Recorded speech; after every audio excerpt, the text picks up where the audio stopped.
Ya, pastinya emas sulit untuk mulai kenaikan, tapi juga belum mengalami penurunan yang cukup tajam. Kemarin saja kita sempat dapatkan penurunan sampai level 1854, tapi kemudian bertahan dan naik sampai level 1860-an.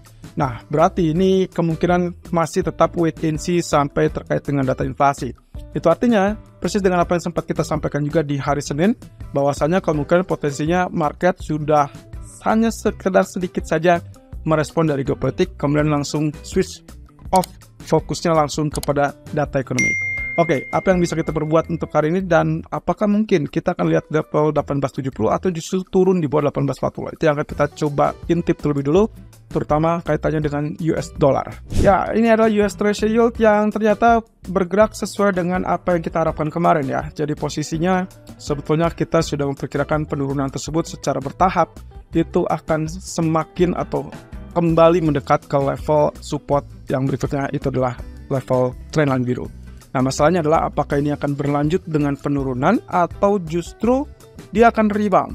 Persis dengan apa yang terjadi beberapa waktu lalu. Oke, andai kata misalkan di sini kita sesuai dengan apa yang kita harapkan. Misal dia terjadi penurunan, maka yang kemungkinan bisa terjadi adalah dia lanjut dengan penurunan ke level berikutnya alias dua support berikutnya, atau justru yang terjadi adalah rejection naik, dan itu berarti ada rebound di situ, yang artinya pula bahwa garis trendline biru ini masih kecenderungan cukup kuat sehingga kemungkinan potensinya bisa mengganggu sentimen market berikutnya. Yang artinya pula, walaupun ini grafik 4 jam, bukan berarti dia akan bergerak cuma dalam waktu singkat, karena bisa saja ini akan sideways sampai besok malam, lalu dikaitkan dengan data inflasi. Kalau data inflasinya relatif lebih kuat, maka ini bisa saja terjadi pantulan yang persis dengan yang ditujukan oleh panah biru.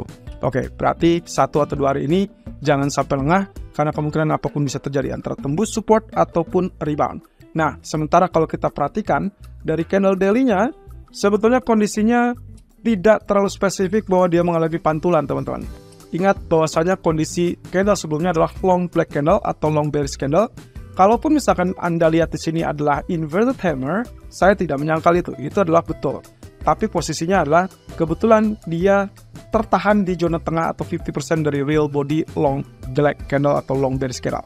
Artinya lagi, selama dia tidak tembus di atas 50% atau bahkan di atas high dari candle merah tersebut, maka kemungkinan posisinya dia masih tetap dalam jalur penurunan. Nah, jadi kita cukup tunggu saja apakah dia akan turun di bawah level low sebelumnya atau tidak. Jadi kalau lihat di sini, harusnya secara spesifik dia masih tetap menunjukkan penurunan. Nah, sementara kalau untuk US dollar sendiri, kelihatannya juga demikian. Posisinya kemarin kita sempat meragukan apakah ini inverted hammer atau justru lebih kepada shooting star. Ternyata yang terjadi adalah ini masih tetap shooting star karena ditutup dengan bearish kembali. Walaupun kita juga harus hati-hati karena posisinya dia nempel di teritori trendline support. Oke, ini cukup menarik. Apakah kita akan lihat penembusan di bawah 50.63 atau justru pantulan di atas 105.60-an ya. Nah, jadi kalau misalkan lihat seperti ini, ada sumber yang bilang kalau misalkan ini tembus berarti secara teorinya memang kondisi dari pelemahan US dollar akan berlanjut. Tapi kalau misalkan tetap dia tidak bergeming, maka hati-hati, ini adalah sumber untuk kemungkinan penekanan terkait dengan pasar saham ataupun dengan emas. Nah, kalau kita lihat dari jangka pendeknya atau intraday-nya, grafik K4, persis dengan apa yang kita perkirakan kemarin, kita sempat bicara tentang ini ada dua peluang, di mana peluang pertama adalah pantulan sebagai double bottom, atau yang kedua, yaitu terkait dengan potensi penurunan. Apa yang terjadi?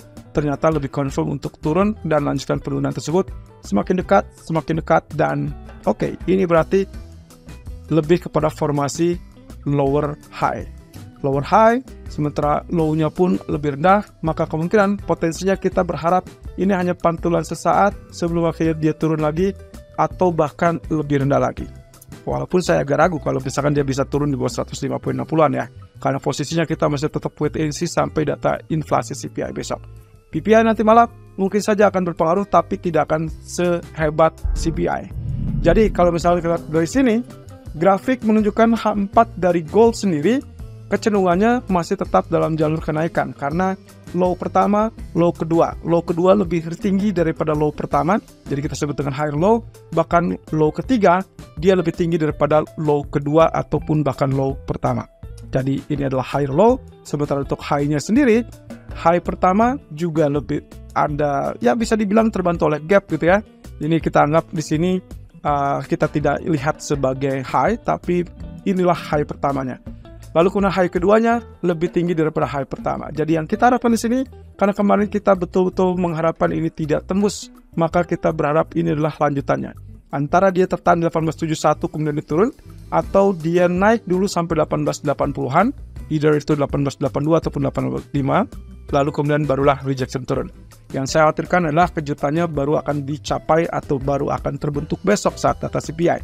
Jadi hati-hati teman-teman, walaupun hari ini saya bullish untuk gold, tapi saya rasa market mungkin sudah smart, sudah cukup bisa dibilang mereka sudah mengendus ada kemungkinan kejutan atau mengantisipasi kejutan dari inflasi besok. Jadi kalaupun dia bullish, hati-hati begitu dia mendekati teritori 1870-an atau 1885. Tapi satu sisi, kalaupun dia turun teman-teman, kemarin dia saya catat paling rendah 2 hari yang lalu adalah 1844 sebagai level koreksi, kemudian kemarin hanya sampai 1854. Jadi untuk hari ini teman-teman, kalau sampai lihat penurunan di bawah 1850, sebetulnya dia punya pulang ke 1841. Tapi apakah saya akan sarankan Anda untuk switch strategi menjadi sell? Belum. Menurut saya yang paling memungkinkan untuk strategi sell kalau memang dia bisa tembus di bawah 1841 atau 1844. Jadi Anda punya formasi atau bisa potensi sell, silakan lakukan kalau ada penurunan di bawah 1841 atau 44 dengan potensi target terdekat adalah 1830. Setelah itu wait and see terlebih dulu sampai besok data CPI, karena kita tidak tahu seberapa tingginya inflasi besok atau bahkan seberapa rendahnya inflasi besok.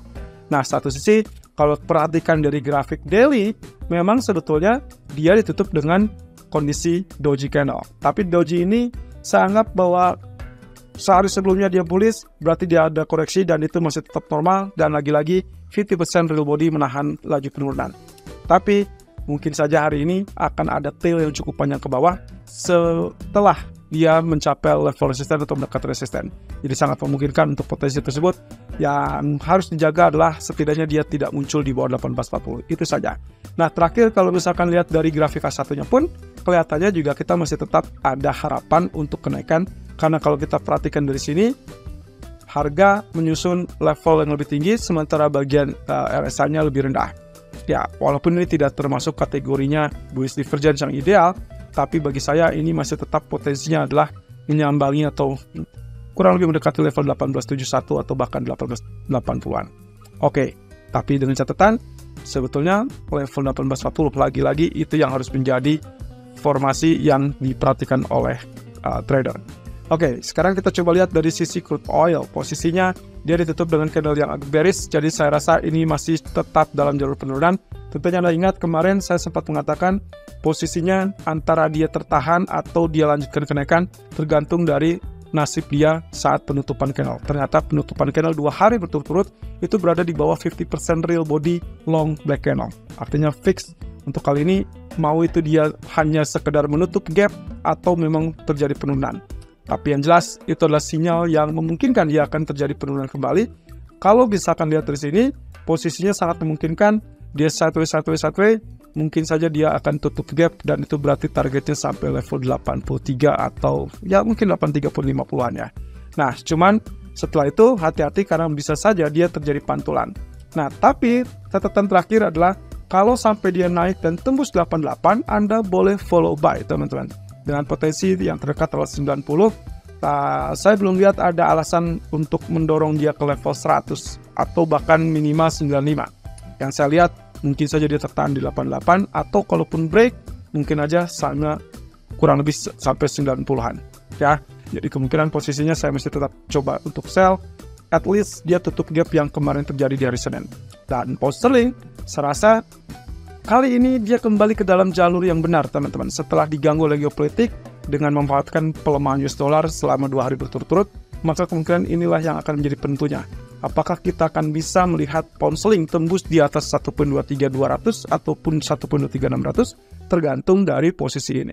Kalau lihat dari tren lainnya, harusnya memang cukup kuat, jadi hati-hati kalau sampai dia sudah mulai mendekat sampai level 1.23800. Naik mungkin, Tapi begitu mendekati 1.23800 harus waspada. Nah, inilah yang kembali membuat saya berpikir bahwa apa yang sempat kita bahas di hari Senin terkait dengan potential inverted head and shoulder benar adanya. Ya, jadi posisinya ada posisi dari gangguan geopolitik memang sempat mengganggu, tapi kalau Anda lihat di sini posisinya sebetulnya ini sudah cukup bagus ya.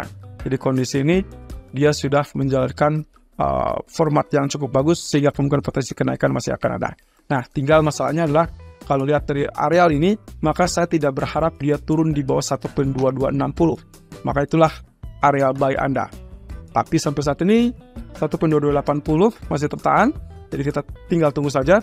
Kemungkinan pun yang kita harap seperti demikian. Dan itu berarti siap-siap kalau misalkan dia berhasil 1.2360 jadi tembus, maka akan kita lihat area 1.2380 ataupun 1.2400. Tapi ingat lagi tadi yang di grafik daily 1.23800 adalah resisten yang cukup kuat.